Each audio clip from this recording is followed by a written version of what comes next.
Hey guys, మీకు కనబడే ఈ ఫ్లూయిడ్స్‌లో ఏవైనా ఫ్లూయిడ్స్‌ని తప్పుగా ఇచ్చినట్లయితే పేషెంట్‌కి ప్రాణాపాయం కలిగే ఛాన్స్ ఉంటుంది కనుక వీటి గురించి అయితే చాలా వివరంగా తెలుసుకుందాం. ఈ కనబడే ఫ్లూయిడ్స్‌తో పాటు కనబడని ఇంకా 2 ఫ్లూయిడ్స్ గురించి కూడా నేను చెప్తా. ఇందులో మనం పారాసిటమాల్‌ని హై ఫీవర్ వచ్చినప్పుడు అంటే అబోవ్ 101 ఆర్ 102 ఇలా వస్తది కదా జ్వరం. అలాంటి సందర్భంలో అయితే పారాసిటమాల్ ఇన్‌ఫ్యూజన్ అయితే ఇస్తాం. వీటితో పాటు మనం ఎన్ఎస్ మరియు ఆర్ఎల్‌ని కూడా ఇస్తాం. ఆ సందర్భంలో పేషెంట్ డీహైడ్రేట్ అయిపోయి ఉంటాడు, వీక్‌గా ఉంటాడు. తర్వాత వామిటింగ్స్ కూడా కొన్ని కొన్ని సందర్భాలు అయితాయిగా. అలాంటి సందర్భంలో అయితే మనం ఎన్ఎస్ మరియు ఆర్ఎల్ ఇస్తామన్నమాట. ఇలా ఇవ్వడం వల్ల డీహైడ్రేషన్ నుంచి, వీక్‌నెస్ నుంచి, తర్వాత వామిటింగ్స్‌తో ఎలక్ట్రోలైట్స్ కూడా లాస్ అయితారు కదా! అప్పుడు రీబాలన్స్ అయితాయి. మనం ఎన్ఎస్‌లో అయితే ఎంవీఐని కూడా యాడ్ చేసుకోవచ్చు.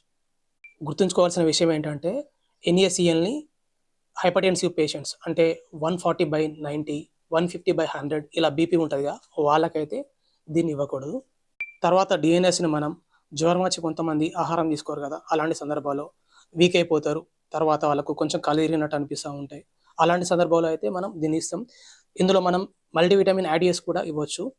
తర్వాత ఇది మనం డయాబెటిక్ వాళ్ళకి ఇవ్వద్దు. అంటే షుగర్ పేషెంట్స్ ఉంటారు కదా! వాళ్ళకైతే దీన్ని ఇవ్వకూడదనమాట. నెక్స్ట్ మనం రింగర్ గురించి తెలుసుకుందాం. అంటే ఆర్ఎల్ అన్నమాట. ఎవరికైతే ఒకేసారి మోషన్‌తో పాటు వామిటింగ్స్ అవుతా ఉంటాయో వాళ్ళకైతే దీన్ని మనం ఇవ్వడం జరుగుతుందన్నమాట.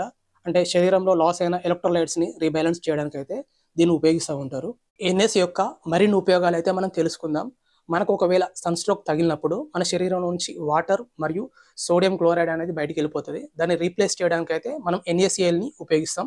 తద్వారా మనం డీహైడ్రేట్ కామ్ తర్వాత లాస్ అయిన ఎన్ఏసీఎల్‌ని కూడా మనం పొందగలుగుతాం. ఒకవేళ హైపర్‌టెన్సివ్ పేషెంట్స్‌కి గనుక ఫ్లూయిడ్స్ పెట్టాల్సొస్తే 5డి అనే ఫ్లూయిడ్‌ని పెడతారు. 5డి అంటే 5% డెక్స్ట్రోజ్ అని అర్థం. తర్వాత హైపోగ్లైసెమియా అనే కండిషన్ ఉన్నప్పుడు అంటే పేషెంట్స్ శరీరంలో షుగర్ పర్సెంటేజ్ చాలా తక్కువగా ఉన్నప్పుడు 25డి అనే ఫ్లూయిడ్‌ని అయితే పెడతారు. ఇది 100 ఎంఎల్‌లో మనకు లభిస్తది. అంటే 25% డెక్స్ట్రోజ్ అనమాట.